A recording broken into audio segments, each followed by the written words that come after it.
Okay, let's just dive right into this because I am going to launch directly into my boldest thesis yet without any pleasantries today. This is, without a doubt, the absolute best episode of the series so far. And I'll tell you exactly why. Because it perfectly, flawlessly mirrors the intricate, slow burn, early season political masterclasses that we all fell in love with back in Game of Thrones. We are finally past the setup, you guys. We're past the messy transitions. We are now sitting right in the middle of the suffocating, intensely psychological reality of actually ruling a kingdom.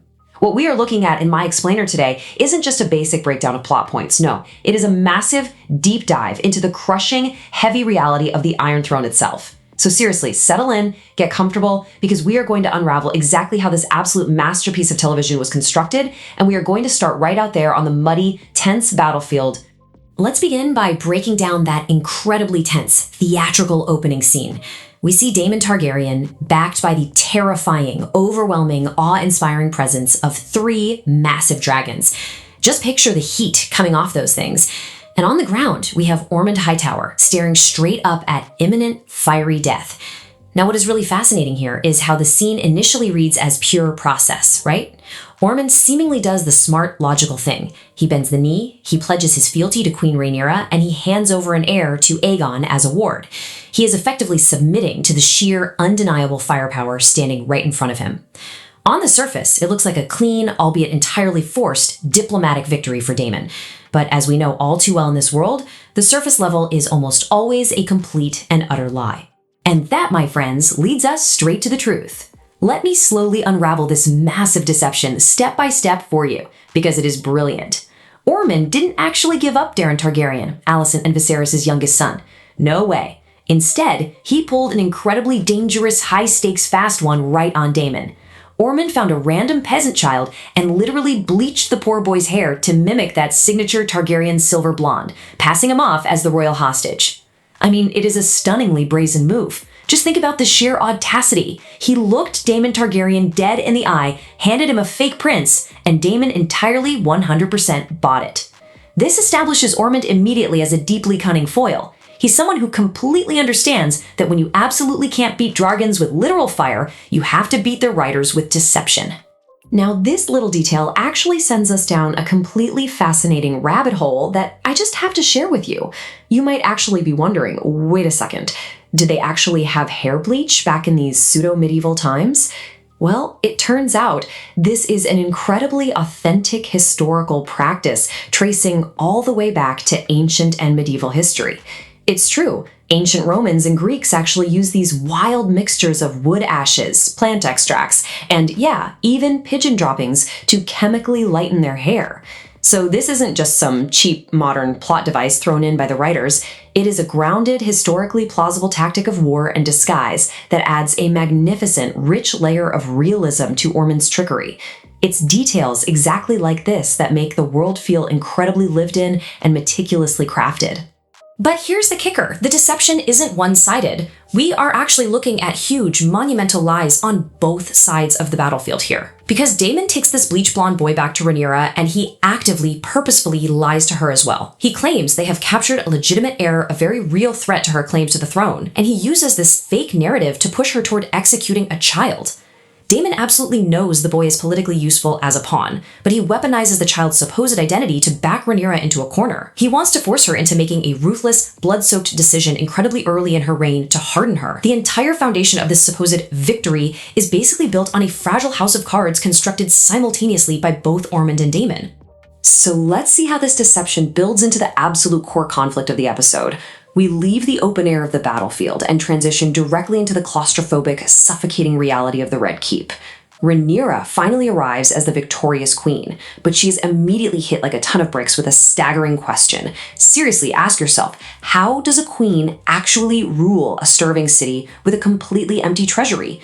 She discovers that Tywin Lannister, acting as Master of Coin, completely and totally outmaneuvered her. Before fleeing the city in the dead of night, he emptied the crown's entire gold reserves and hid every last coin. Suddenly, Rhaenyra can't hold a lavish coronation, she can't pay to secure the city's defenses, and most importantly, she cannot feed the very people she has been actively blockading for weeks. She has won the big fancy castle, yes, but she has inherited an absolute fiscal nightmare. And right here is where we see the incredibly heavy, devastating cost of her early, ruthless choices coming back to haunt her. When Rhaenyra first took the city, she executed her political rivals to cement her status, men like Jasper Wilde and, of course, the legendary Otto Hightower. It felt like absolute justice at the time, right? A totally necessary clearing of the chessboard. But here is the brutal irony. In severing those specific heads, she eliminated the exact people, probably the literal only people left, in all of King's Landing, who actually knew where Tywin Lannister hid the royal gold. Her sheer haste to solidify her power through violence directly robbed her of the vital, indispensable information she now desperately needs just to survive the week. This brings me to the crucial point, the central thematic anchor that runs through our entire breakdown today. There is a really common saying out there that power corrupts, but George R.R. Martin's universe operates on a slightly different, much darker, and frankly much more interesting principle. Power does not change people, it reveals who they truly are. Think about it for a second. Joffrey Baratheon didn't suddenly become a psychopath because he sat on the throne. He was always a monster, and the throne just gave him the unlimited means to express it without consequence. Ned Stark didn't become a bad person as Hand of the King, but the sheer power revealed his rigid, fatal inability to adapt to the game. For Rhaenyra, sitting on the Iron Throne isn't corrupting her. It is profoundly, deeply isolating her. It is aggressively stripping away every single safety net she has, forcing her to confront her true, unvarnished self under unimaginable pressure. Which brings us perfectly to one of the most visually and emotionally arresting sequences we've seen. Rhaenyra goes to visit her captive, Alicent, and they are standing right there in Viserys' old bedchamber. Now I need you to take a close look at the walls in this scene. The production team brilliantly, subtly, brought back those infamous dragon orgy tapestries from the early seasons. Surrounded by the decadent, rotting, wildly inappropriate legacy of her father, Rhaenyra desperately clings to a comforting illusion. She claims to Alicent that Viserys' ideals, his inherent goodness, somehow managed to survive the corrupting influence of the Iron Throne. She desperately needs to believe this is true because if her father survived the throne's poison, she needs to believe she can survive it too. But Alicent, who is actually right there in the muddy trenches while Viserys physically decayed, delivers an absolutely devastating reality check. She looks at Rhaenyra, entirely deadpan, and says, "Viserys lived in a world of his own construction. We never set foot there." Guys, it is a breathtaking line. Alicent is forcefully reminding her that Viserys literally rotted away from a flesh-eating disease caught from the Iron Throne itself. He hid his pain in milk of the poppy and buried his head in those little stone models of old Valyria. He didn't rule with his grand ideals. He completely checked out of reality, leaving Alicent behind to actually run the realm in all but name.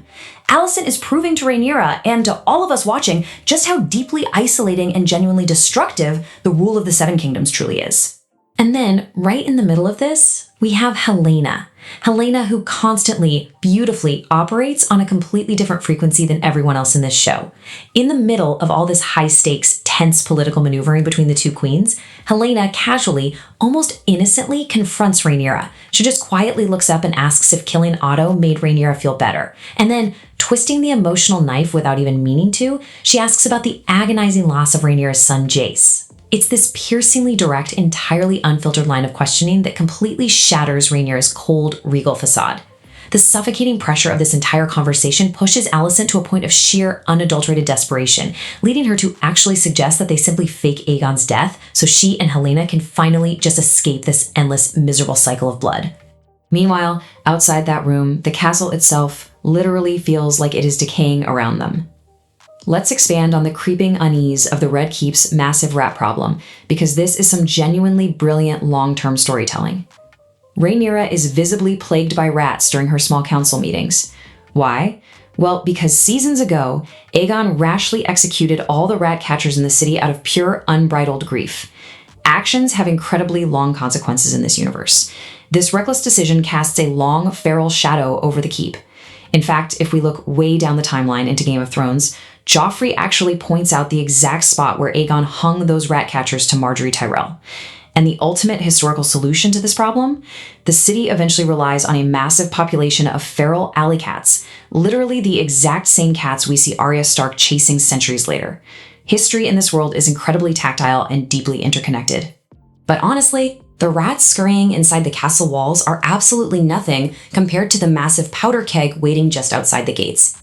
Sylvie brings a harsh, brutal reality right to Rhaenyra's doorstep. The blockade is starving the low-born small folk, but not because there isn't any food in the city. No, they are starving because the rich, untouchable elites in the city bought up all the surplus goods and are aggressively hoarding them behind locked doors. It's a classic, infuriating economic crisis of the highest order.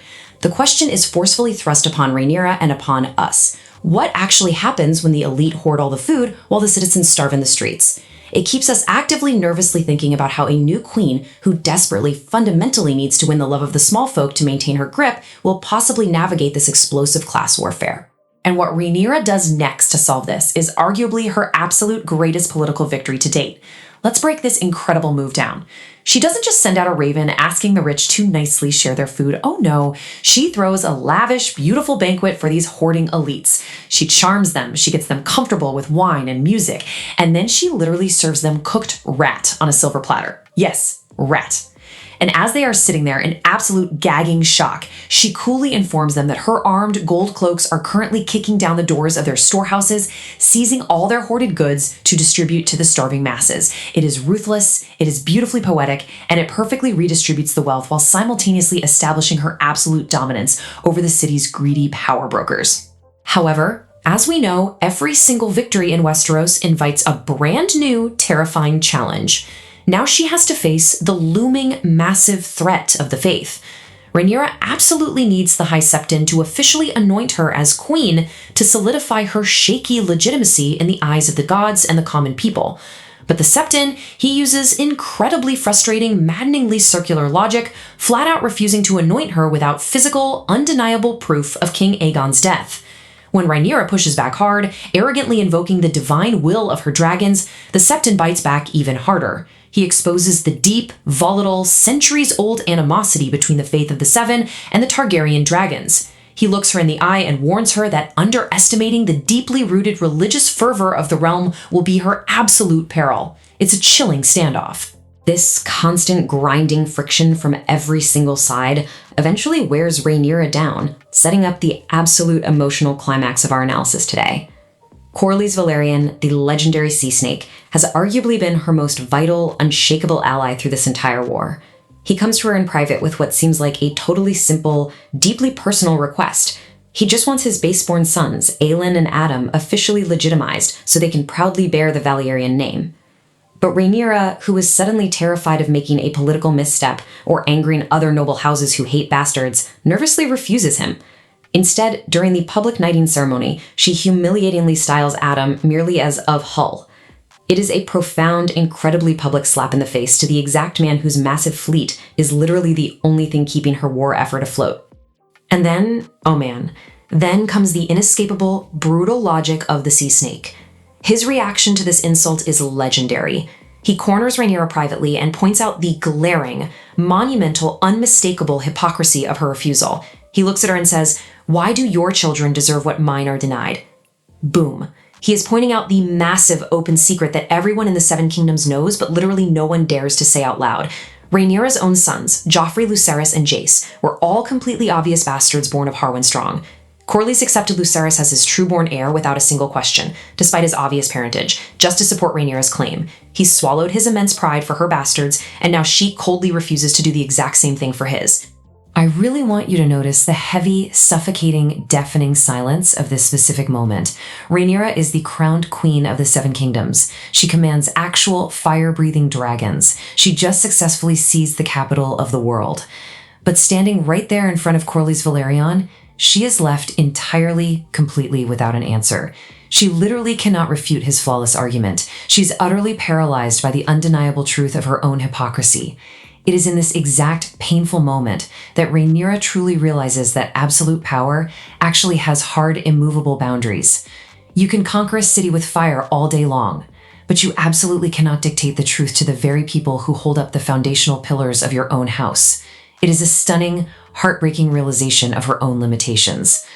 And to make matters infinitely more complicated, she is fighting a completely different, massive ideological battle with her own husband.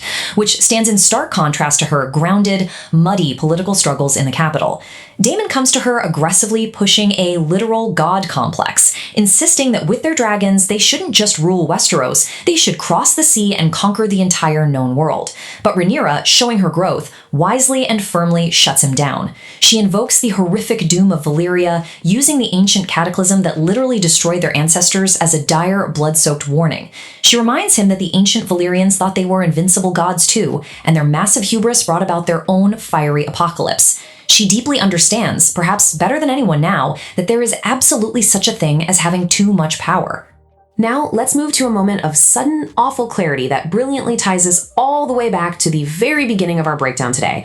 Rhaenyra, trying to solve at least one of her many, many problems without resorting to bloodshed, decides to spare the young boy that Daemon proudly brought her. She takes the captive child directly to Alicent, fully intending to tell her she's graciously sending her youngest son to the wall instead of executing him. A show of mercy, but the exact moment Rhaenyra presents the boy, Alicent's face just drops in total, utter confusion. She literally doesn't recognize him. In that split second, Alicent's genuine, unfiltered reaction finally completely exposes Ormond Hightower's initial deception. Rhaenyra's fright drops as she realizes she has been utterly played and she is holding a completely worthless imposter.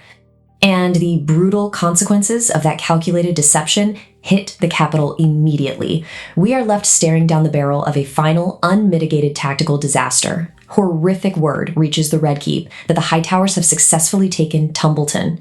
Because Daemon was entirely distracted by a fake hostage and empty, meaningless pledges of fealty, Ormond Hightower was allowed to march his massive, deadly army completely unimpeded.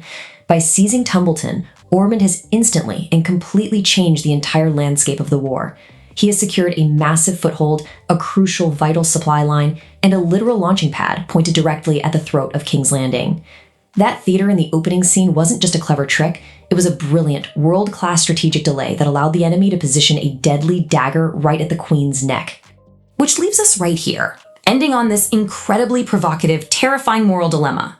A traumatized dragon keeper who barely escaped the fall of Tumbleton warns Rhaenyra that Ormond has done the unthinkable. He has woven the innocent, unarmed citizens of the town directly into his military encampment. So I leave you with this. How does a queen with dragons defeat an army that is hiding behind walls of human shields? You can't just fly over on Syrax and yell Jacarius without completely incinerating the very people you claim the absolute right to protect. It forces us to contemplate the brutal, fascinating, deeply unfair reality of this world. Innocent flesh and blood has become the ultimate unbreakable defense against dragonfire. It completely neutralizes her greatest, most terrifying weapon. And it leaves us hanging right on the edge of our seats, wondering how on earth she is going to solve a puzzle that fire simply cannot burn.